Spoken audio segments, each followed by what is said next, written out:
So, gonna be honest, as you know, I'm pretty honest and stuff. So the other week I put $100 up for hard charger, and you won it. Yep. And prior to that, I had no idea who you were. Yes, that's generally how it works in Speedway.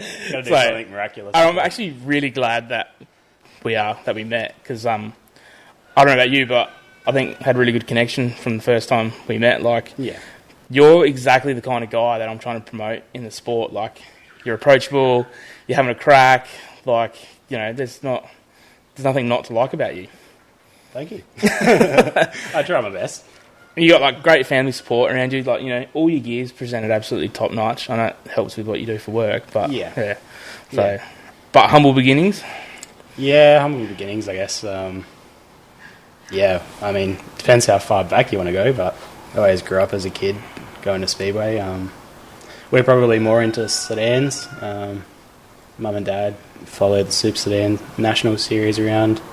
My brother Alex crewed for Bill Miller when he was still around, and yeah, that's probably how that all got started. There's sort of a little bit of connection between our family and Bill, and Mum and Dad sort of, I think they chipped in money here and there for him a little bit when they could. And then, yeah, he ended up passing away, and Alex was sort of helping Mick Bogorski race Super Sedans as well. And I probably sort of started to get involved a little bit at that point.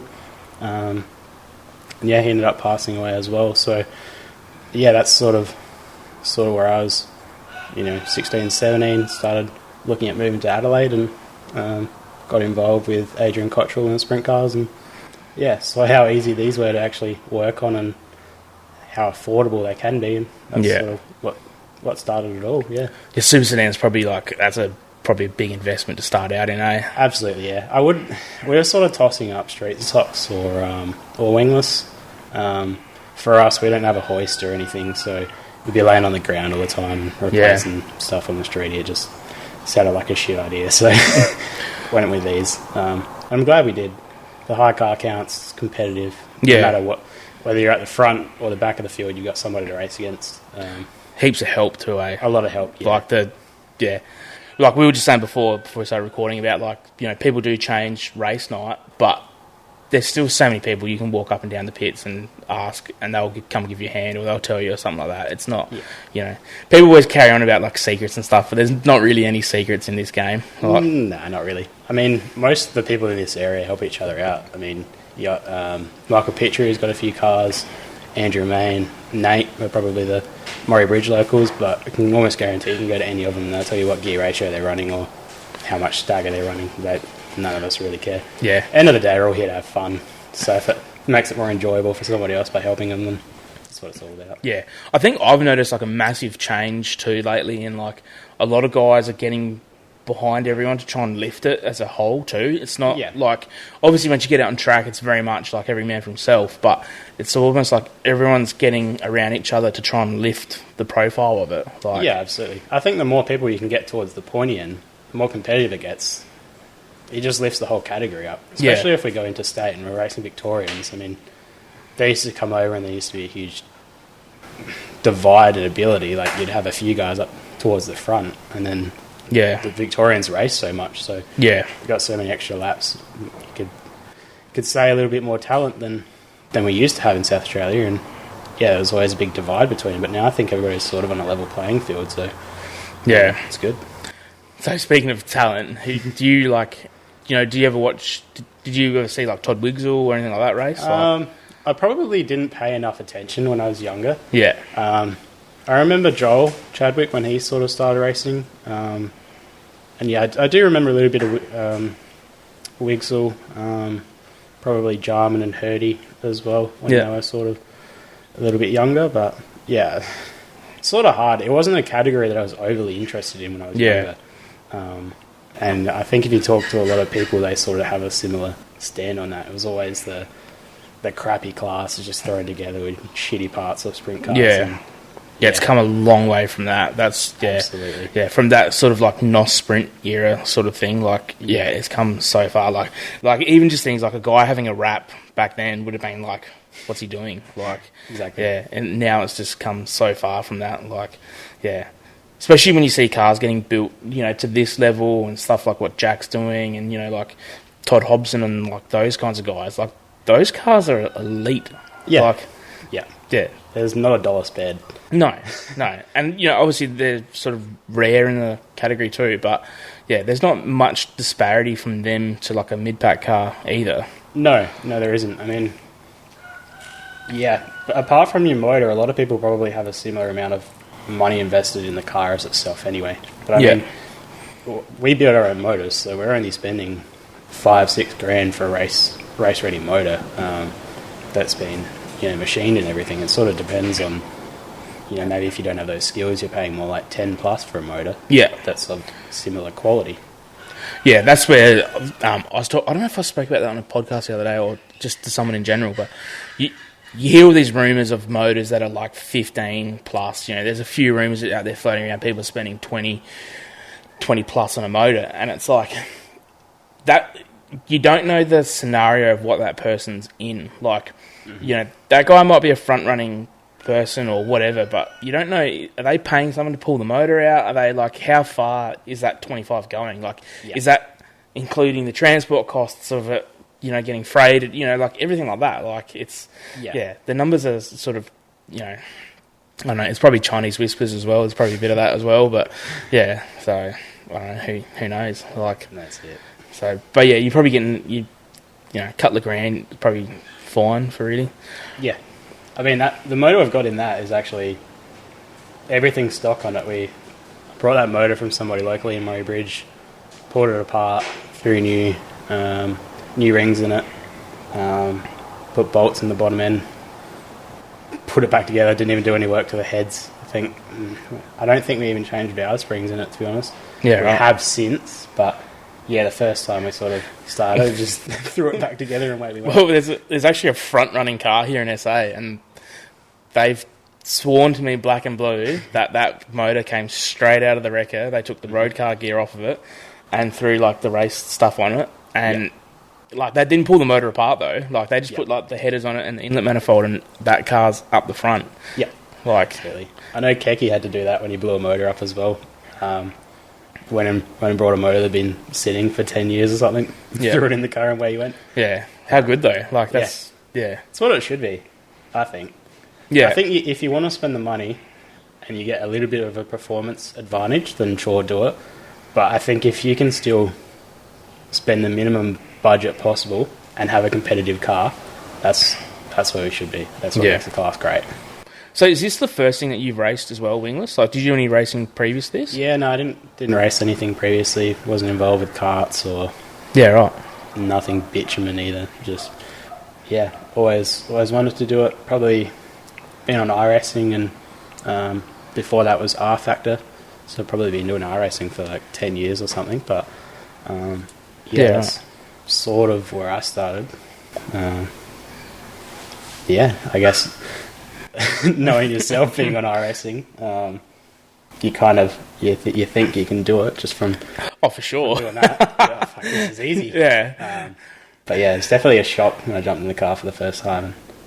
Any similarities at all? Like, I don't think in terms of the feel you get in the car, there's not a lot of similarities. I don't think. What I do find is being able to judge the run you'll get on somebody based on where you put your car and what line, and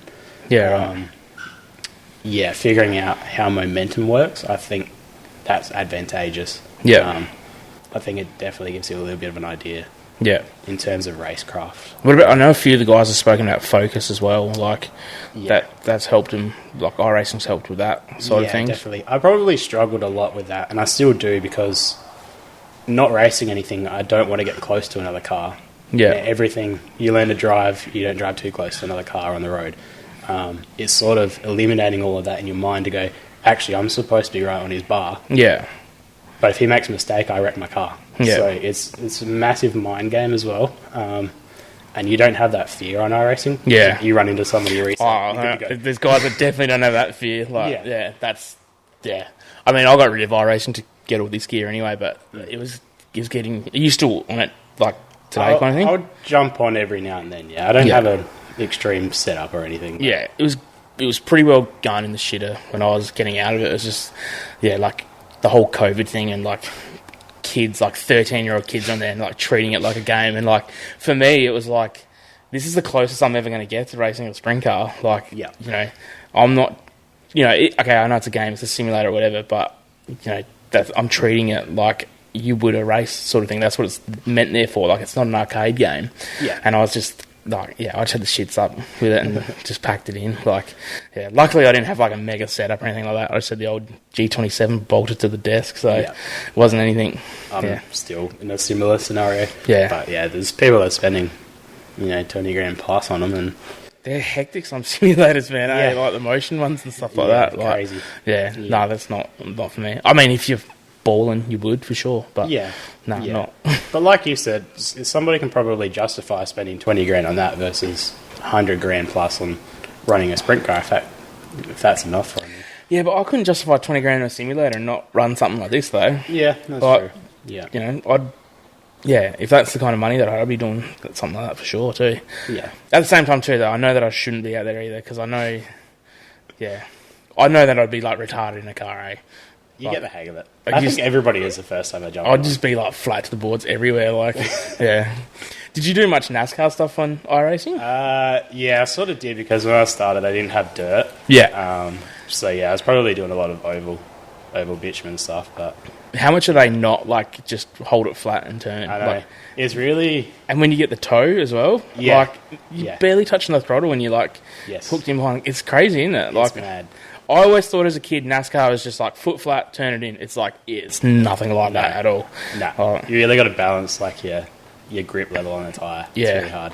Yeah. I actually really enjoyed the IndyCar stuff. Yeah. I actually really like them, but... Yeah. No, the dirt was where it was at. But oh, yeah, for sure. Yeah. That's why we all do it. Yeah, I didn't realise that we'd like raced on iRacing because you were sort of hung out with that little group that's there. And yes, yeah.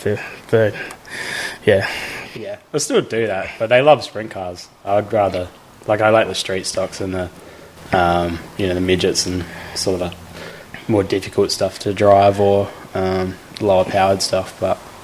Yeah, they seem to want to run sprint cars all the time, which I still do, but I don't enjoy running sprint cars that much. Yeah, because I froth on non-wing like American stuff. So then on iRacing, like I can't do them. Nah, I tried everything. Like, didn't buy setups or anything like that, but tried everything I could and just can't do it. Like, just crack the shit. Like, that's the other thing with me too. Like, even just like my personality, if I'm shit at something, I just pack it in. Like, I just give up. Yeah. I mean, I'm still doing this, but like... So how'd you put your first car together? Well, actually, like, did you... Like, how much of a decision was it to be like, this is what we're going to do? Like... At the beginning, it wasn't a massive decision because I actually was going to build my first car with a second-hand frame from Adrian Cottrell. Yep. So that was his old Max, and it was a little bent in the rear. But I was like, you know what? It's car and panels. I'll build around that, and I'll buy my own chassis when I want to. So that's sort of how I was going to start. And we sort of went that way for a little while. Probably didn't spend a whole lot of money on it. And then there was a lady in Strathalbyn that had 2 cars, and since I've talked about that, I know. People have gone out and brought, a motor off it, and we brought 10 rims off that lady, or we brought this and that. So I kind of got everything that was left on the cars. So I think that was $1,000. We got 2 frames, 2 panel kits, definitely a set of torsion bars for one car, maybe 2 radius rods. Man, that's a bargain. Yeah, there's a front wing on one of them. Torsion arms. There's a fair bit on it for $1,000 for 2 cars as well. So one was already set up ready to go for wingless. That had the head protection bar. Yeah, that was an 8840 Eagle big boy. So I thought we'd run with that first. We sort of just started to clean them up. Ended up buying a diff, a driveline, torque tube, 2 torque tubes, 2 torque balls from the same lady for I think it was $750. Like, is this like she's selling like the ex-husband's gear or something? I think that's what was going on. Okay. All right. We won't delve into that much more then. No. It was cheap. I'll give it that. But at the same time, I hadn't raced for 4 or 5 years. So, when I brought all that, I sent the diff down to Scotty Hoskin because Alex did work experience at Maxwell's. So he sort of had a relationship there, and he helped me out a lot with my first steering box and diff that I had. So that still grateful for that because probably saved me $1,000 straight out of the box. So I got that, which is sort of mainly the running gear. I don't know what I did for front end. I think I brought a second-hand front end. No, I brought spindles and hubs and then ended up buying a beam. So everything I got was second-hand, cheap. Wrecked cars at World Series, went through the bins there as wingless drivers did. Grab whatever I could, all crappy parts, but that's how I started. Everything was second hand on the car, bare bones. Got some good deals wherever I could. And then what'd you do? You head out to a practice day? I didn't even get a practice day. No. Yeah, right. Well, you went straight into a meeting. Pretty much, yeah. I took the car around to Michael Pitcher's place. He's got a little bit of back paddock there. It's just to shake the car down. So, started her up, found we had blocked injector. That was after I also found out that we had a crappy coil pack in it, which we found out in the shed. So I replaced the injectors out there. I think the tie rod fell off because we didn't bolt check the front end properly. Because we weren't actually... I think we just came back from daylighting the car in Adelaide at Sloanies, so we weren't really going to run the car, and they were like, I should probably give it a shakedown before we actually go into the meeting, which is in like a couple of weeks. That was the first time I ever drove the car. I was in Pitchy's back paddock. Yeah, right. Straight into the meeting. Yeah, right. I was shit scared of hitting the pit gate. Yeah, that's going out. That's still my biggest fear. Yeah, is hitting the pit gate. Yeah. Because that'll do damage if you hit it quickly. I'm actually, in my head, I can still remember, not in a wingless, but I know someone who did it one night at Murray Bridge, and it was bad. I think I remember the same one. Yeah. It'll... Yeah.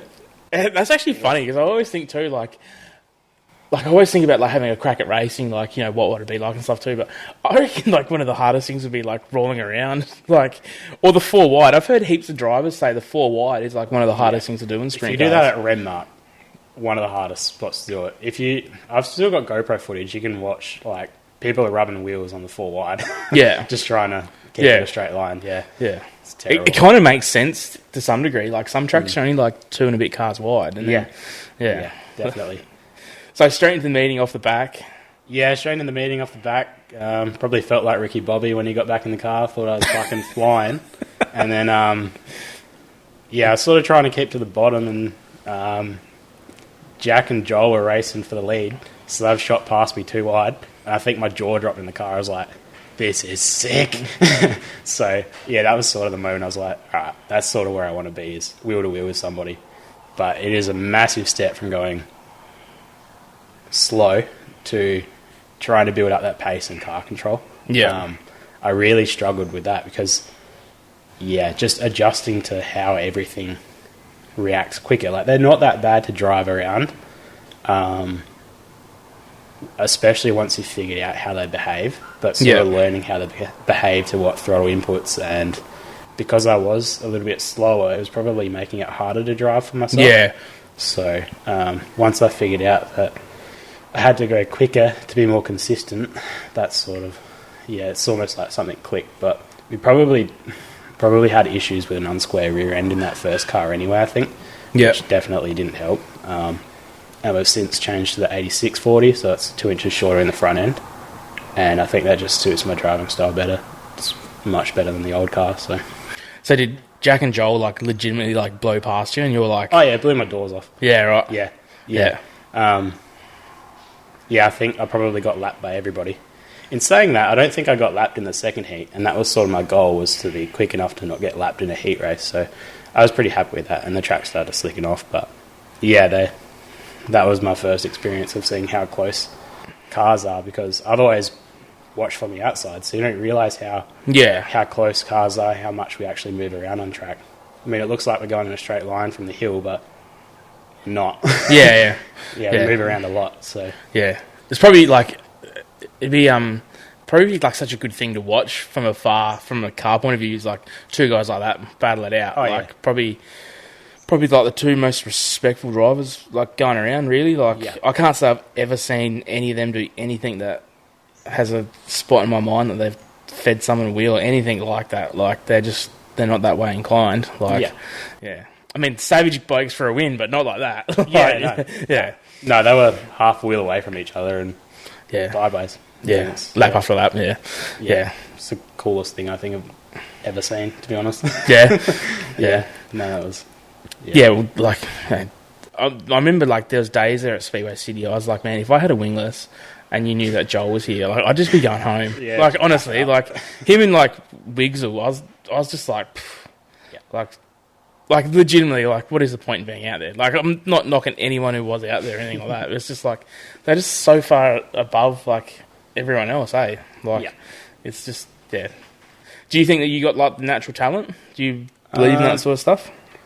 No, I don't know, to be honest. I haven't really thought about it. I don't think anybody has. I think there's definitely more people that are talented than other people, but... I don't know. I don't know if that comes down to experience or... 100%. Whether a car suits you. I mean, I can say that changing to this chassis has definitely changed the way I look at racing because I feel like I'm a lot quicker in it. But you hear a lot of sprint car guys that are saying, no, that chassis is crap, we want to change. So I don't know if it's a car thing, if it's a driver thing. I don't know. Yeah. There's so many, like, little, like, parts and stuff like that where, like, you know, I think where you've done, like, mega laps, you can be like, oh, that's going to make a difference. But I think when you're starting out, like, making those calls on, like, bits and pieces is probably a step too much sort of thing. Like, well, when I did my first 3 meetings, I didn't have power steering. It didn't click to me that, like, I only realised that when my belt came off one night. And I was like, hang on, that didn't change my steering. I don't know why that didn't click to me. Yeah. But yeah, it's just, even stuff like that. Like, I could have had a bent torque tube and I never would have known because it's just, I don't have that feel. Yeah. Whereas now I can tell, okay, that didn't do what I wanted it to do. So that probably comes down to a lot of it. I mean, if you learn to drive in a car that's bent and there's something wrong with it, then it's really hard to change to a car that's actually fit to drive. Yeah. I always think about that now too. Like, did you ever shit first car, like road car? I've still got it. Yeah, so it's like when you've had like shit cars and then you finally get a good car, it's like, man, it's just like chalk and cheese, eh? Like, yes. I mean, like, obviously you really appreciate it as well, but it's like, if you've ever had like just a great car from the get go and like you'd never notice like stuff declining in it potentially, like some people just aren't in tune with cars, full stop. So So how many years you been in the wingless then? This will be the 4th season. Yeah, right. Yeah. So I think I started in 2020, 21, I think. Worst possible time to start. Absolute worst possible time. Or it was, I think that was when we started, Yeah. So everyone talks about like the 4 or 5 year apprenticeship in anything in racing, like you know, especially how many shows are you hitting? Like varies 20-ish sort of. Not even. We're probably more like 10 a season. Yeah, right. Yeah, not many. Yeah, right. And that's just like budget. Mainly to do with budget. It was really hard at the start because we've only got Alex's XR8 that can tow a trailer, so yeah, right. You can imagine the fuel economy even going to the Riverland is not great from here. So I felt bad as well because Mum and Dad tow the car everywhere now and they live in Pinaroo, so if we're going to Mount Gambier they've got to drive 2 hours to here and they've got to drive 4 or 5 hours to Mount Gambier, come back, then they've still got a 2 hour drive home. So I feel bad for making them do it, so that's probably why we didn't race a terrible amount each season in the last few seasons. I mean, we are planning to do the Australian title this year as well, but we'll see what happens with that. But, where that is, But no, I'm kind of content with just following the state series around and supporting that. Yeah, and the local shows at Murray Bridge. Yeah, that's enough for me. It's such a great series. The TI series and all those like little, you don't have to win it to come away with something. Like all those other little things for the other placings, or like you get something for like finishing 17th or something like that. I think like there's all those other little bits and pieces that like I don't know make it sort of worth it. Like, yeah, definitely. Yeah. No, it is good. Yeah. I mean, could we go and run a meeting everywhere every weekend and potentially I might get better? Yeah, but I don't know. How long for kind of thing? Yeah. I don't want to make that commitment. I'm content with running the shows I'm doing, so... Yeah. No, that's all that matters. I mean, like, you don't want to... You're better off running the shows that you can and having the power turned on at home and stuff like that. Than, exactly right. Going broke to do it, because it's not like it doesn't pay anything to... Nah, that's it. So, exactly. Yeah. So... Yeah, that's a big trip, Pinaroo, back and forth. Yeah. It is, yeah. Your parents are great, though, eh? They're, like, such great people, eh? I wouldn't be racing without them. They put so much into our racing program. I mean, even last week, they ran a methanol drum down and picked up some methanol from Scotches for me, so... without them, simply wouldn't be racing. That's a hectic drive for a methanol drum. Oh, yeah. Yeah, you should see Mum with a trailer on too. It's... I can't thank them enough for everything they do for us. Your mum gets involved, eh?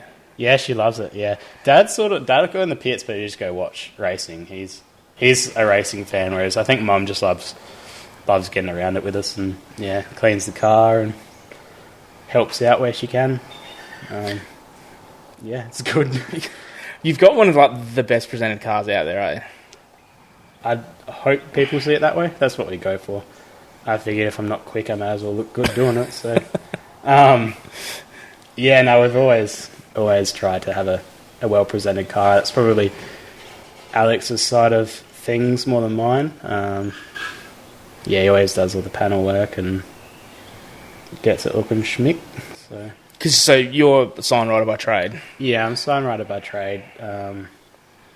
I can design, but I absolutely hate doing it, so I sort of palm that off to Alex, because he's probably more the creative one. If you give me something that you want, I can make it look like that. Yeah. In terms of, scaling the car up and actually doing the wrap job, but he's much better at creating the initial ideas for stuff, so... Yeah, right. So this is one of his designs. So then you'll just stick to applying? Yeah, I just put it on and make it look good. Yeah. Because like, that's something that's come so far in wingless, is like all these guys with their wraps and stuff like that. It's just it's not getting any cheaper to wrap a car than it was 10, 15 years ago. No. Well, I get a pretty good deal on vinyl. I think it still cost me $1,000. So, yeah, right. It's definitely hard. I mean, we wrap it every year, but I really don't like doing it because of the cost involved. Yeah. And the labour as well. But, yeah, I mean, this is a panel kit created by us. We got a vinyl plotter, so I had a heap of backing paper and there's a pen attachment for it. So he sort of, last season, started tracing out all the panels and everything, got it all set on paper, and then we had it laser cut in aluminium, did all of that ourselves, and then from there we've taken moulds and created everything in carbon fibre and fiberglass. Yeah, so right. Everything on this, except for the right-hand arm guard, has been designed and made in-house, so pretty proud of that. Yeah, right. Is that something you're going to look at making more of, or...? We've been approached a couple of times. I was going to say, because I could actually see a mould up on the mezzanine there, and I was like... a couple of moulds up there. We've still got all the old panels from the old cars too. We've still got the aluminium ones. One of those is the Bold City Cruise ones, which was like a Beyond Blue panel kit that we did for Daniel Bryant, who his brother passed away. So, we wanted to support the Bold City Cruise, so I did that and sort of went down to Mount Barker and surprised him when they started that trek to the Classic. And there's a panel kit up there for cystic fibrosis, for the 65 Roses night that Simon Reichelt does in the Formula 500. So it's been a family friend for ages. So yeah, I don't know. We like supporting charities wherever we can. I mean, we've got a couple of panel kits, can generally afford to do it or get sponsorship from sign running companies to do it. So, which is where Isaac from Fast Sprint comes in. He's done a couple of the charity jobs. So, no, he's top bloke, eh? He is. Yeah. No, he helps us out a lot. Even with the other wingless cars that I wrap. Everything's done by him, and he always does a top-notch job. So, yeah, he's great. He's funny as too. He is, yeah. Quite often we'll be sitting at work and get a random meme from him that he's made up during the week, which you probably can't share, but that's all right. Yeah, I think I've got a few of them as well. So, how did you go? Like, your first time like fiberglass or doing carbon fibre work? Alex did a panel beating apprenticeship when he was younger, so he did a little bit of it at TAFE, but. A lot of that's just sort of YouTube videos and trial and error. Yeah. I mean, if I take off those Zeus's, this panel will just about curl over. Yeah. So we're not sure if that's a resin issue or whether we just don't have enough support through the middle of the panel. We're not sure. So there's still stuff that we're trying to figure out. But, yeah, kind of just went hammer and tongs and it paid off. So all of the lower panels are carbon infused, so that was a bit of a learning curve, figuring out how to vacuum bag it, set up the pump, and how to put your flow mesh on properly and where you need it. Yeah, the whole process to it. But it's hectic, isn't it? It is, yeah. In saying that, we've lost a lot of weight out of the car, and it's actually relatively affordable if you do it yourself. Yeah, right. Compared to what you'd pay for a whole carbon fibre panel kit. So, yeah. So it's worth it? For us, yeah. So, I mean, we were running... I think the aluminium was 2 mil. It was supposed to be 1.2, but for whatever reason, it was 2 mil. So, actually, I can show you the panel weight difference, but it's something like 50 to 80% weight saved just from going from that to carbon fibre. Yeah, right. Along with the titanium that we've got in it for rotating weight. So, yeah, right. That was worth it for us.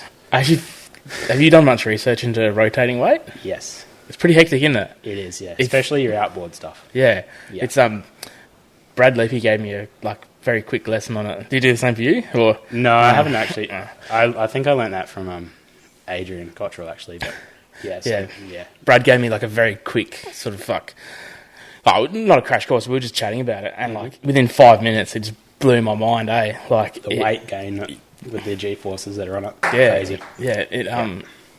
It's hectic. I don't know. It's something about it almost doesn't compute with me, to be honest. It's I don't know. It's have you ever seen stuff with I don't know if anyone does it in racing. I'm sure they do it in motor racing, but mountain bike racing, they'll weigh each valve, and they'll put the exact same weight opposite on the wheel. They'll tape it to the wheel opposite. Yeah, right. So the wheel's not out of balance in that sense. So it's it kind of...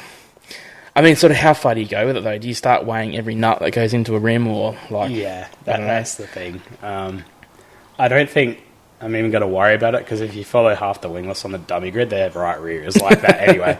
And I mean, my car's the same. It doesn't matter, you're not going quick enough to notice it half the time. But yeah, there's definitely a lot of weight to gain there. But I mean, you can feel it in the car when you've got a couple of G pushing on you through the corner and you're leaning over. Imagine that times 10 at your wheel. You can feel the weight on you. So I think that definitely helps a little bit. Yeah. So how are you still going today with setups? You're still... Well, it's sort of hard to say. I feel like we've got a decent base point, but then I say that and then we'll do something and we'll be quicker, but then I don't know if that's the track that's made me quicker or if it's actually the setup change. So it's really hard. We really need a test day where you can go out for 10 laps, do 2 laps, change something, go out for another 2, change something, and just keep doing that on the same track state. Yeah. Because it's really hard to figure out what your change is actually doing. Yeah. Whether it's for good or bad, because you can go down a whole rabbit hole of changes that don't do fuck all for your car. Yeah. So how did you go when you first got in it, setup-wise? Like, was someone helping you, or you just sort of... Yeah, probably had a fair bit of help from Hurdy when we first started. He kind of gave us a rough baseline. But then what he does to the car is totally different to what I do to it now. So everybody's got their own thing. I mean, I talk to Keki and he'll say something different. Jackson Delmont's helped out a fair bit because he builds all my shocks anyhow. So now that he's started racing wingless, he can give me a little bit more of an idea. But yeah, I don't know. I was running 1,000 bars in the rear, and then I put a 975 in the right rear for the Australian title B main, I think it was, and liked that, 10 times better. So I've stuck with that ever since. Yeah, whether it makes me quicker or not, I don't know, but I'm definitely more comfortable when I have it in. So I think that's like half the battle. Like, if you can get comfortable in the car, that's when you have the confidence to send it, sort of thing. So it's like you need that confidence in like those little bits and pieces to be able to do that. So it's like if that's what's working for you, it's more than likely going to pay off in speed anyway. Yeah, absolutely. I mean, I've probably noticed that since about halfway through last season, is just having the confidence to know that if I put my right front under somebody's left rear, I'm not going to wash up and kill them, because I don't want to wreck anybody's car. I don't want anybody to wreck my car. So having the confidence to know what my car is going to do when I go into the corner helps a lot. But if I get a car that's inconsistent and will push one lap and then, throw me loose the next, it's the last thing I want. So I think a lot of it does come down to just the comfortability of the setup as well. Yeah. So how'd you go the other week because you went 17th to 5th? 17th to 5th. 5th, yeah. Yeah, I think. I don't know. You're just on it? Just on it, yeah. It just worked. Like I said, I definitely got lucky with a few of the dropouts and when they happened. But yeah, I'm generally a lot more inconsistent than a lot of other people on track. Whether that's just laps, I don't know. But it seemed like I was consistent when they were inconsistent for a change. So, they would make a mistake and I'd get lucky with a caution a couple laps later, and then you can kind of just move on to the next person after the restart. So, did you know that you were picking off cars at the time though? I think I knew I got a few, and then there was one of the cautions where I was sort of like, oh crap, I'm in 11th or something, and then Ant pulled in, the hell, and then I think Nate pulled in. I'm in the top 10 now. At that point I was like, I want to make up a few more spots if I'm going that well. But yeah, I don't know. I don't know about everybody else, but I don't really think about it. I mean, I'm in the car, I want to do my best. Yeah. However many cars I pass doesn't matter to me. So. Yeah. That's something that I was talking to Adrian Cottrell about too, was like how much are you thinking out there? Like, how much in your head are you actually like, right, off the gas, tap the brake, turn it in, turn it out, back on the gas. Like, how much of that are you actually legitimately thinking about, or are you just going?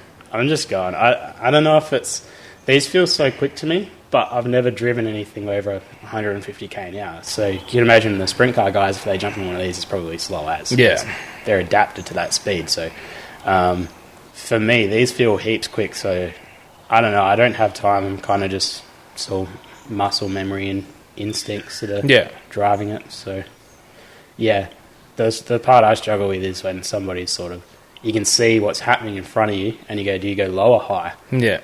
And where's everybody around me, trying to figure that out, which I also struggle as well. When I first started, I had big mufflers on it and it was like a dump pipe, so I couldn't hear crap around me. Yeah, right. So these mufflers are a lot better, but I struggle to hear where people are. Yeah, right. And that's pretty important to know where they are around behind you as well, to figure out, okay, do I have to drive defensively or should I still be just doing what I'm doing? Yeah, right. So, what do you think that is? I don't know. Just not used to it, or? Yeah, I don't know. Whether it's the helmet that muffles it too much. I'm not sure. Yeah, right. I wonder if any other wingless guys hear that. Because, I mean, like, sprint cars are so loud, so you're probably going to hear that regardless. So yeah, I'm not sure how everybody else is. I mean, we've probably got one of the quieter cars now, and you can tell on roll-arounds whose cars are louder, but I just really struggle to hear. I actually noticed that at Whyalla the other week. That I was like, the cars are quieter rolling around, but they actually sound better once they get racing now. Like, yeah, they're starting to sound a lot better than what they did. Like, they were terrible for years. Now they're actually starting to sound like pretty good. Yeah, they're not bad. I think everybody going into the 6 into 1s has probably helped as well because they've got a nicer pitch to them, in my opinion. But kind of is what it is. You're sort of limited with space to what you do. I mean, they are what they are. It's probably a good thing they got a muffler too. This is probably one of the good cars that has a muffler because I know exactly what they sound like without them. Yeah, so, proper wet fart. Yeah, they're no good. So no, yeah, definitely getting better in that sense. What do you? Oh, so you don't run 6 into 1s? No, I run 3 into 1s. These are Kempies, which brought those last season. First meeting, got fucking driven into and squashed the tube shut. So had to go get them fixed. First meeting, so don't put new stuff on your car because that happens. But yeah, I don't know. We've always run 3 into 1s and sort of what we're stuck with. Yeah. I think sometimes they look weird with the panel there, with the pipe coming through. Yeah, they can, but I don't know. I don't know enough about it to know if it gives you a massive performance. I don't know. That's also the thing with racing too, though. Like someone will, I don't know, some weird part will win a race and everyone will want it, and it's like, that might not have been. It's just. Yeah, they were lucky that night. That's what happens with dirt racing. Like, pretty much, yeah. I mean, from last season, we put a titanium drive shaft in it. We put non-wing cages in the rear. Does it help? Couldn't tell you. Yeah, right. It feels the same to me. So, I don't know. Still learning all that sort of stuff. Yeah, I am. Yeah, but that's also the rabbit hole I was talking about. You can go down. You can think that a part does magical things to your car, and if it doesn't actually do anything, you're sort of wasting your money on buying a particular item. So yeah, it's like the flash gear to have. Yeah, I know what you're saying. Yeah. You definitely see it in like sprint cars and stuff like that too. Yeah, absolutely. Yeah, it comes and goes. Somebody will win a title, and like you said, they'll be running one part, and all of a sudden everybody's got them. Yeah, it's funny how I don't think that happens so much with, like, the bigger parts, though, eh? No, not particularly. Like, It's not like you see, like, one chassis brand win a big race and everyone will go to that brand. It's, like, always, like, the little bits and pieces, eh? Like, the stuff that might make 1% gain. Yeah. is what everybody's chasing. Yeah. Well, that's what, like, Jack spoke about with these things. He's like, pretty much anyone can build a car to be there at that 95% running rate across the country, but it's that next 5% is spent in the shed and on those little bits and pieces to get there, kind of thing. Like, yeah, absolutely. I mean, Jack's fortunate enough that he's had the experience from going to America, and he'd know everything in and out on these cars and what it does. I've never adjusted the Jacobs ladder on it. I don't know what that'll do to the car, whether putting longer straps on or change anything or moving up or down a hole. I don't know that, where he's probably tried it. So, yeah. But I don't want to be in a position where I rock up to a meeting and try something and I'm junk all night. Yeah. I want to rock up and be competitive, so... Yeah, it's just a sort of unfortunate position as such, isn't it? Yeah. Like, we're happy with where we are. We want to get quicker, but also don't want to sabotage my results in trying to get quicker, so... Yeah, it's not like you're running every night where you can have a crack at something and... Exactly. Yeah. So, where do you see, like, sort of your racing career sort of ending up, per se? I don't even know. I mean, I'd love to drive a sprint car or a midget or something, but that's very heavily budget dependent, so I don't know. We'll see what happens. I mean, if I ever got to the point that I could afford that, I'd definitely look into it, but yeah, for the moment it's probably not achievable. More than content with this, eh? Yeah, I don't know. I still have swings where I'm like, I don't know if I really want to race that much, and then I'll get stuck into it next week, and that's the only thing I can think about doing. So yeah, I don't know, it comes and goes for me. Yeah. What's your favourite track that you've been to so far? I don't know. I like Murray Bridge. I think it's just the banking and the size. In saying that, I don't actually mind Renmark because it's different. The issue you have there is it's Renmark. You can't pass. If you want to pass, you have to drive into people. Sort of how it is. But it's just it's unique. I've never been there, so yeah, right. Yeah, gone there for the first time with the series. So. Yeah, okay. Yeah, well, you'll be. Yeah, no, we're not going to Renmark for the series. No, it's for the Waikerie, isn't it? Waikerie, yeah.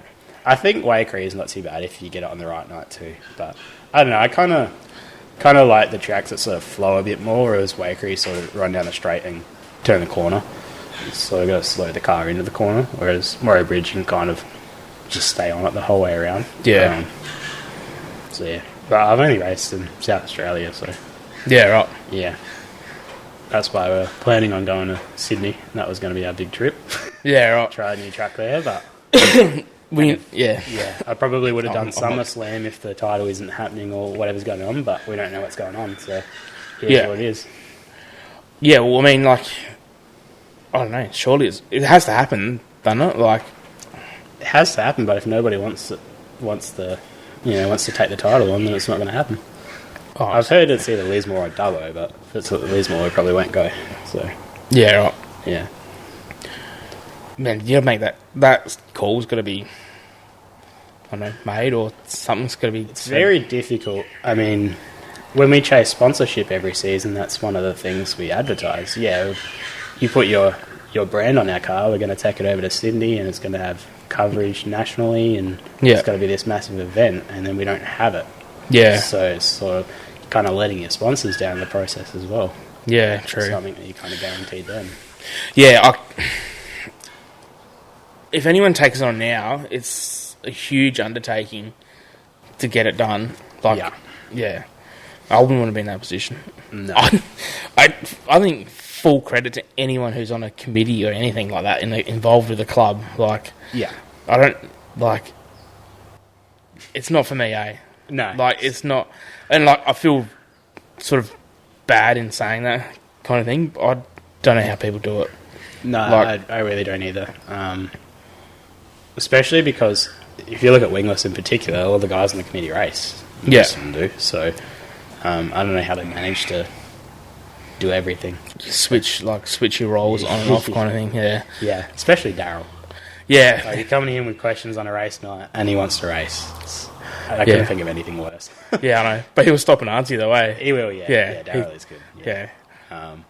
But, I mean, they're all the same. If you talk to any committee member at a meeting, they're helpful. Yeah. Yeah. But, yeah, I've got huge respect. I mean, we rock up and race and take advantage of that every week. We don't even think about all the behind-the-scenes stuff of what they've had to do to even get us to be able to race at that meeting. So Yeah, it's hectic. Like, I haven't been involved anywhere near as to what, like, the committee guys do, but, yeah, I sort of have a vague idea of what goes into it, and it's like, there's, like, they have heaps more meetings than you think, eh? Like, like, heaps more meetings, like, go on than, like, what you'd ever imagine has to, for, like you say, just to go racing kind of thing. Like, it's crazy. Everybody takes advantage of it, no matter what category you're in though. But they're probably always the first ones to get blamed when something goes wrong. So I wonder if it helps that they race too. Yeah, I think it generally does, because they have the rough idea of what most people as drivers want. It's not like someone like Daryl's like 20 years removed from racing and is so far behind the times or anything like that. Like, he's in the mix. Yeah, so it's like, that's it. Yeah, so I actually haven't thought of it like that way. That whatever they're going to do is going to benefit the class because they're racing it. They want the class to be the best. I haven't really ever thought of it like that way too. Like, maybe that's something more clubs should look at Australia-wide. Potentially, but I guess you run into issues with what we're saying. You having to deal with all that crap on racing. Yeah, I know. Imagine, like, Daryl wins, like, the state title or something like that too. Like, you know, and you'd probably never hear the end of it or something like that too. Like, it's just, then that ends up being a shit position to be in, doesn't it? Yeah. It does, Yeah, so I heard too that whatever tracks tendered for the Australian title, they got first dibs at it as well. So, yeah. And then still waiting on ECS with whatever's going on there. Yeah. Not going to be a greyhound track, by the way. So there you go. It wasn't you that started that rumour or nothing. No. I don't know. We'll see what happens. Yeah. Yeah. So you obviously haven't been to ECS at all then? No. I think Mum and Dad... I don't know if Mum and Dad went or not. I think they definitely went to Parramatta before that shut. But, yeah, no, that was sort of going to be... Well, if it still happens, will be a good trip. But, yeah, because we know the Delamonts there, they're sort of, yeah, kind of on the way. So I was going to call in there and check out their museum and everything that they got there. But kind of is going to help me out with... Kind of on the way. Yeah, a little bit out of the way, but it's close enough. It's going to help me out with some shocks and that sort of stuff, but yeah, it is what it is. Yeah. So how like in tune with the shock stuff are you? I got no clue. Yeah, that's a rabbit hole, eh? Oh, it is. Yeah, I'm only really just starting to figure out. I mean, Jetty uses pound numbers, but I'm still on the straight fives and that kind of stuff. But I'm only really starting to figure out how it affects the car. Yeah. And I probably haven't cared about it enough until this point, but then you sort of realise how much of a crucial part of the car they are. Yeah. And then, now I sort of want to know a little bit more about it, but it's really difficult to understand how they work in my head anyway. Yeah. So. Yeah, it's, like you just haven't got the years behind you that someone like he does, or... Yeah, that's it. Like I'm more than sure you got the brain power for it. That's not the issue. It's just it's probably just the time. Probably, yeah. Yeah. But I don't know enough about him to know whether I should be holding weight down in the right rear or letting it go when it goes slick. You know what I mean? Like that's still something I've got to learn is the weight shift and where it needs to go. Yeah, right. So you suck someone, man. I can, but it depends who you ask. I'll ask you and I'll ask somebody different. And then somebody again, you get 3 different answers. Yeah. And that's all tailored to how they drive, so... You just go in the middle somewhere.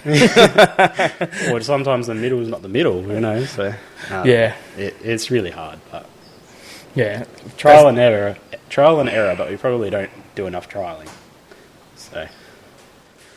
Yeah, it's, I don't know, it's like, I was saying the other day too, like, for wingless, like, Victoria's like the place to be, isn't it, really? Pretty much, yeah. You can go and race somewhere every weekend. Yeah. Like, probably not year round, but be 8-9 months of the year probably over there. Probably, like, yeah. I wonder how many shows they actually do. I have to... A lot. They do heaps, eh? Like, I think even this weekend they got 2, don't they? I think so. Yeah. Saturday, Sunday. Something like that. I mean, even New South Wales had 2 on this weekend, I think, but they got rained out. Yeah, right. But... Yeah. Sort of sucks when you look at how much you can race over there and then you come here and we're getting 1 show a month. Well, when I was at ECS last, there was 60 plus wingless there. Yeah. Like, and that was just a normal night. I think there was even a low car count because I think they were usually around the high 60s. Yeah. So it was like that was a low night there. Like, it was crazy. Like, I think the C main got cut, but they have like the C and B main for them. Yeah. Like, that's hectic. It is, yeah. Like, yeah. Because the person I was talking to there, they were like, not new to it, like, sort of thing. Like, and they were like, yeah, we'd just like to make an A one night. Like, that's just...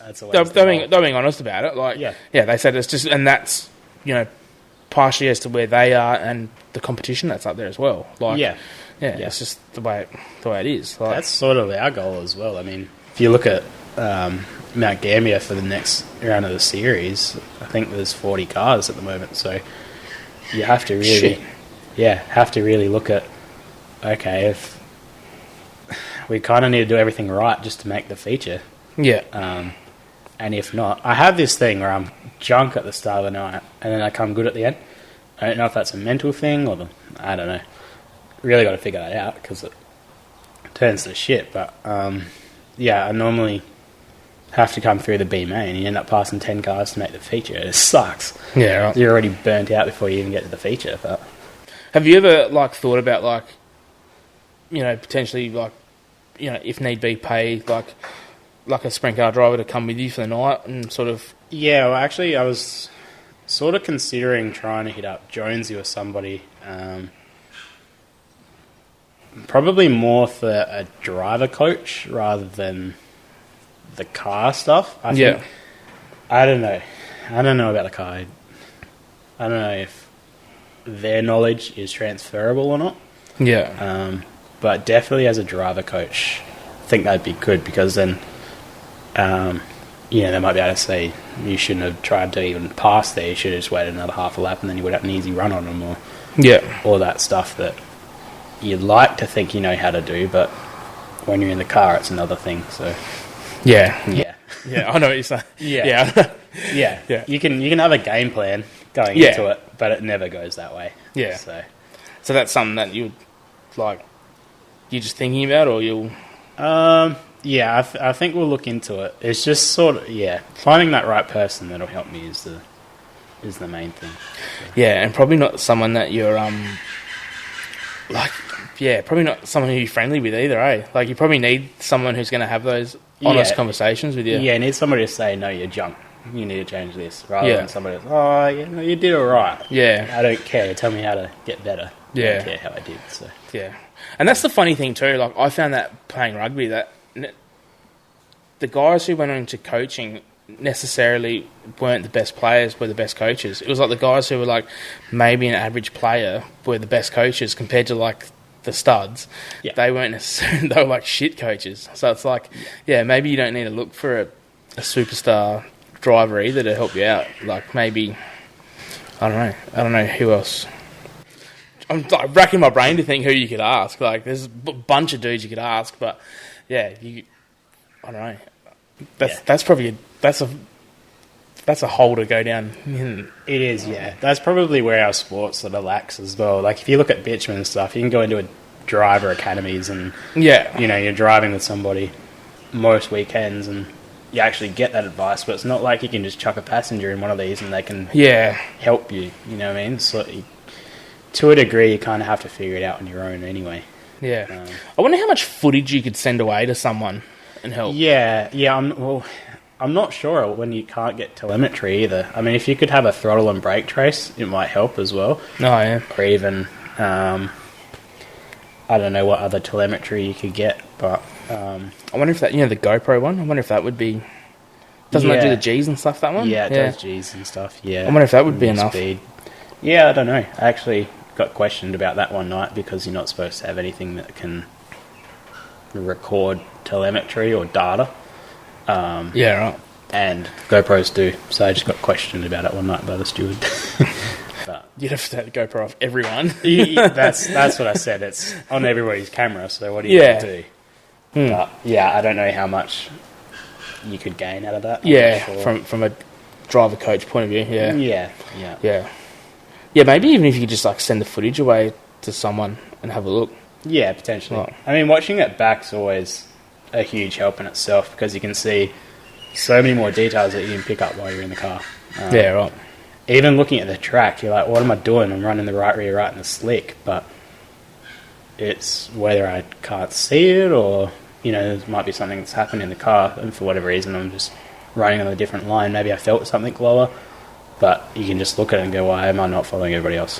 Yeah. So, yeah. Even just reviewing footage helps. I think it's just a time thing, man, eh? Like, it's just... It probably is, yeah. Time and experience. Because, like, how many... So, 4 years and, like, less... So, you've only done, like, maybe 40, 50 nights? Probably, yeah. Yeah. If that. Yeah. Yeah. So, you've probably been, like, way too harsh on yourself to some degree as well. Look, I probably am, but I don't know. Yeah, especially not coming out of karts or anything like that. Like, yeah. There's a lot of people that are in a similar situation there. They haven't done a lot of racing prior. At least you're having a crack. I always think, like, it's too late for me now because you think about, like, the kids. Never too late. Yeah, I always think about the kids that are, like, doing it, and it's like, someone who's, like, 20 these days, and they've been racing go-karts since they were, like, 10 or something. It's like, they got, like, 10 years more experience than me racing, even if it is go-karts or whatever. Like, yeah. Well, imagine when I started and I was 20, literally. People have been racing go-karts since they were 8 or 10. Yeah. Yeah, so much more experience than you, but I don't know, it is what it is. You have your night. Yeah, well, that's one of the beauties about dirt racing too. Like, it's just... we obviously always know... You look at the nominations and you know who's going to be the front runners and stuff like that too, but it's not necessarily the way that it pans out either. Yeah, I mean, I think this year's proved that. I mean, you got Sam Martin that came from towards the back or mid pack, and It was 12, wasn't it? Something like that, yeah. Pretty sure it was 12. But that was a dead slick track. I mean, I did it right on a fast and rough track, which is what I like to drive on. I don't like the slick stuff, so... everybody's got their own track state that suits their car and their position. I don't know. I think everything clicks every now and then. And it's just that you got your top guys that it clicks from every night. Yeah. So I don't know what they're doing to get to that point though. They've been in go-karts since they're like 2 years old or something like that. Yeah. So you like the sort of goat track sort of stuff? Yeah, I prefer that. Yeah. Elbows up and drive it. I've always noticed that like country boys do better through that sort of stuff, eh? Yeah, I don't know what it is. Yeah, that's just... I think it's because it's a little bit more... You don't have to finesse your technique as much, I guess you would say. Whereas with your slick, your throttle control will vary your results a lot, as well as your inputs. Whereas on a fast track, you can kind of just throw it around and it'll stick. So, I think that's why it probably suits me, because I don't have to be as consistent. Yeah. Whereas if you're not hitting the same mark and doing the same thing every lap on a slick track, you're probably going to go backwards. Yeah, right. So. Do you remember your first experience on slick? Yeah, I do. Yeah, it wasn't good. Yeah. No, when I first started, it wasn't terrible, but I wasn't going quick enough. Yeah. So then you get going quicker, you get a lot more confidence, thinking that you can actually wheel it in, and then all of a sudden you're sideways before you've even had time to think about turning the opposite direction. So, I was shocking a couple of years ago, just randomly spin, but we also found out we had a bind in the rear, so that didn't help either. The weight we'd get on it would just hold down. Yeah, right. And around we went. So, I don't know. I just don't like it. It's too much throttle control for me. Yeah, right. Yeah. That's exactly what I'd be like. Yeah. Like, you really got to feel the tyre, I think. Yeah. And, it's probably the same thing from iRacing. You can hear it. Yeah. You can hear that point where in the car you got to feel it with everything that happens. So have you like played around with like your return springs and stuff like that for my throttle? Yeah, I started with a light one. I've gone a lot stiffer now. Yeah. So and that's like helping, or it's definitely helped. Yeah, just finding on hooked up tracks that my foot was bouncing the throttle anyway. Yeah. So it's a lot smoother now. Yeah, right. So interesting. Yes. See, that's one of those little things that you've got to... It is, yeah, but that's going back to road car days. I mean, I learned to drive an AU, which has a light throttle because it's a throttle cable, whereas like I drive Alex's BA, and that feels like you got to boot the thing to go anywhere because it's got a... got a fly-by-wire in it. Yeah, exactly. So it's a lot stiffer. Yeah. So it's just sort of what I got. Thank God that stuff's like... I can't think of anything that'd be running that in Speedway. No, I don't think that would be a kettle of fish, wouldn't it? It would be, yeah. Yeah. I can't think of anything, even in like modified sedans or anything like that would have it, or... Yeah. You might have to get rid of it, to be honest. Yeah, well, you'd be able to change your throttle curve and everything and how all that works if you did it. Yeah. So it would all be programmable. Yeah, because I know, like... I don't want to say first-hand, but I potentially know that first-hand that some of the newer cars that have the fly-by-wire, you can't do full lock and give it full throttle response. It won't do it. Yeah, righto. It'll, like... It knows that you've got full lock, so therefore it'll only give you 10% throttle input to, like, turn around. It won't... Yeah, so I've been told. So, because probably makes sense. Yeah, I know that part of, like, the new stuff in tuning is, like, getting rid of that sort of stuff too. Yeah. So, yeah. Thankfully, none of that stuff's coming to Speedway anytime soon. It's the beauty of these motors too. They're so simple. You throw a loom on, you put a computer in, away you go. Yeah. That's pretty much all there is to it. Yeah. So I'm guessing that, like, from a budget perspective, if these goes V8, you'd be... I'm done. I think... I say you'd probably lose half the field, to be honest. Yeah. Because it's not just your initial cost of your motor, plus... I know they're saying you probably get 4 seasons or whatever out of before you need a rebuild, whatever they're saying. Your rebuild cost is still going to be higher. I mean, you can go and buy one of these motors for a few $100 already, and it'll probably be alright. But, I mean, you got to look at tyres too. We're all struggling for tyres. I'm not going to pay $500-600 for a brand new tyre every meeting. Yeah. So you're done there. Methanol as well. If you're doubling your methanol cost, I mean, it cost me $410 to fill up my drum of methanol the other day. Yeah. And if that's gone after a few meetings, then it's just not viable. Yeah. Yeah, so that's my worry with it. Yeah. As much as I want to see it go V8, I don't want to see them go either, because it's such a big class. Like, it is, yeah. I mean, at the moment you attract people that want to drive and want to win. You attract people that just want to come out and have a skid on the weekend. Yeah. And probably more like people like myself that are just passionate about the sport, know that they're probably not going to win, but also enjoy the community side of things as well. Because it is such a good mix, eh? It is, yeah. Everybody talks to each other, and we all go to the award night, and everybody gets on the piss with each other, and it's a good time. So. Perfect example of all that is Murray Bridge the other week. I went and spoke to Brad Vaughan, who's racing Super 2. Yeah. Went and had a chat with him, and great chat. And he's like, depending on how you look at it, he's stepping down to come race a wingless, or however you want to look at it. Yeah. I personally don't see it like that at all. No. But then I went and had a chat to Alan Saint, and had a cracker chat to him. So it's just polar opposites there, and just great on both ends. Exactly. And that's what the field is like across the board with it. Absolutely. That's probably, I don't know too much about the other states, but I'm assuming that's Australia wide like that as well. So, yeah. I mean, quite often the Australian title will get some old bloke that's parked next to you that you never heard of before that's just there to have fun. But that's in a lot of classes too, probably apart from sprint cars and maybe midgets because they're a bit more higher end on the budget side of things. But yeah, it seems to be. Yeah, I think you sort of really need to step your seriousness up when you get to those kind of thing. Yeah. I mean, even if we were balling in money, there's no way that we'd pull a sprint car out just to go and have fun. You're not. Nah. It's too much money, and it's just way too serious to do that. Whereas come and have a skid in one of these can be, you're either there to have the skid, or you're there to win it or something like that, aren't you? Yeah, that's it. That's probably the only thing that the class lacks as well. There's a progression step. I don't know if they could build in the V8 non-wing as a progression, so you can start in these and then move to those. But I mean, then you're going to ruin your car counts anyway. Yeah, by adding another class. But you've got, if you look at Speedway Junior sedans, and then you pick a class, whether you go sedans or open wheel. But then it's sort of sprint cars. That's all you're left with. Yeah.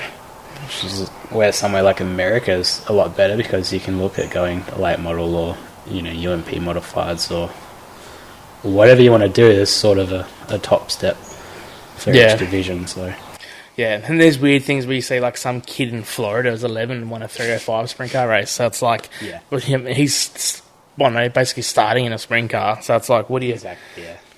The only progression there is two cubic inch classes. That's it. And you're there. So exactly. Yeah, I've heard a few things of them talking about limiting the V8s and letting them run with the V6s, but I don't see that.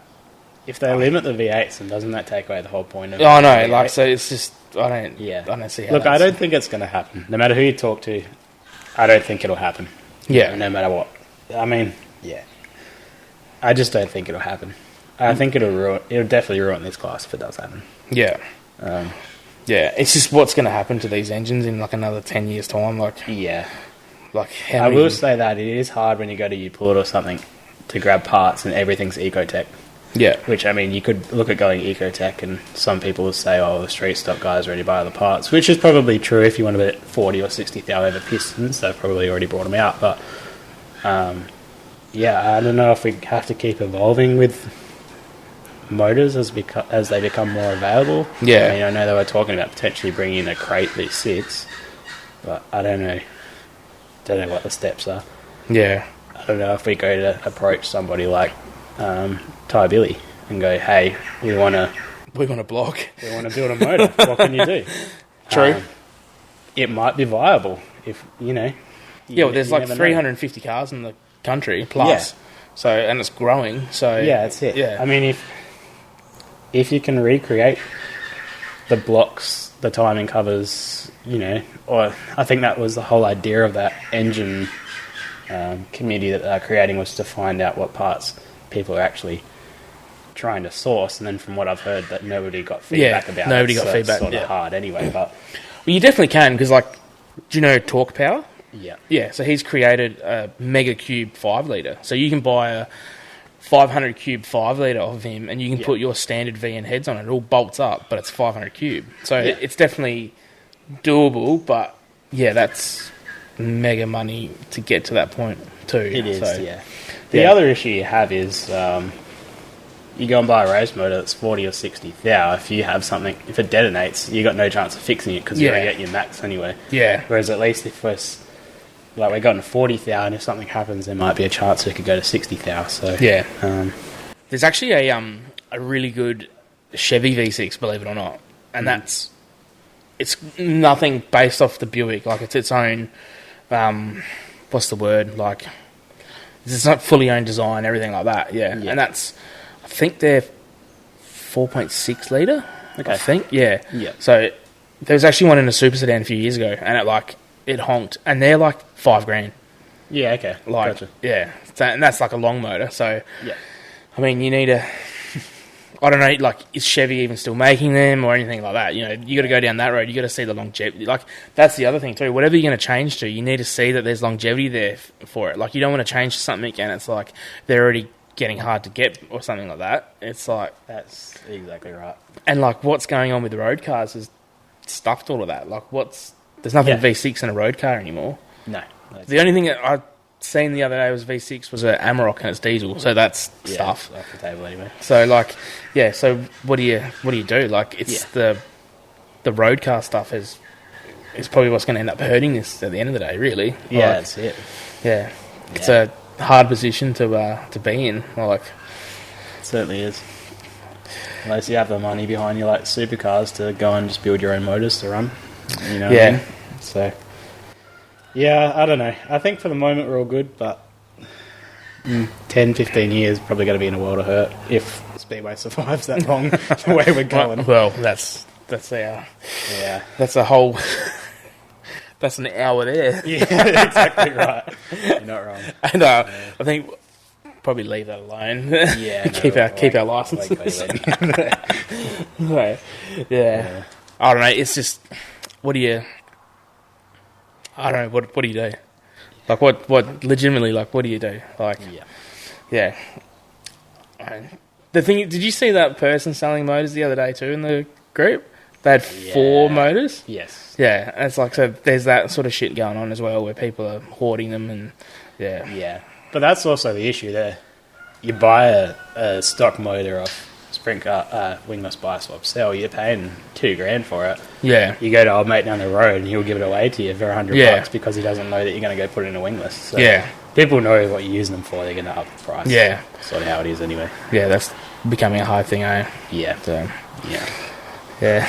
But yeah, I don't know. We'll get to a point where we have to do something, but at the moment I don't think we need to change anything. Oh, hopefully your budget's there and you're in the sprint car or something like that. Well, that's also the other thing. We'll have to get a new trailer. So there's just a massive cost to it. Yeah. Across the board, eh? Across the board, yeah. Yeah. Like, we'd consider going LS sprint car, but yeah, same deal. Tyres, fuel, trailer. Yeah. Probably going to wreck more shit when you crash, so yeah, probably need more spares or spares that aren't semi-used and will fall apart on a sprint car. Yeah. So, then that's the one good thing with this class is, like, the used parts bin is still, quite acceptable sort of stuff. Yeah, exactly. Yeah. Don't have the wheel speed to worry about it. Yeah, most of the time. Yeah. All right, man. Cheers for your time, eh? That's right. Hopefully this is hopefully some more people come and have a chat to you, because I think you're one of the greatest blokes up and down the pits. Yeah, trying to get more people involved. Got die cut stickers and posters and stuff to give away for the kids. So yeah, I don't know. I'm always around, happy to have a chat to anybody that comes up. So. Yeah, I think it's like something that I preach. Like 99% of the speedway in general, people are approachable. There's not, there's a few that hide away and stuff, but yeah. other than that, everyone's going to have a chat and a beer, and they're all just blokes at the end of the day. Like, pretty much. Yeah, we're all here doing what we love. So yeah. All right, man. Cheers for your time, eh? No worries at all. Cheers, man.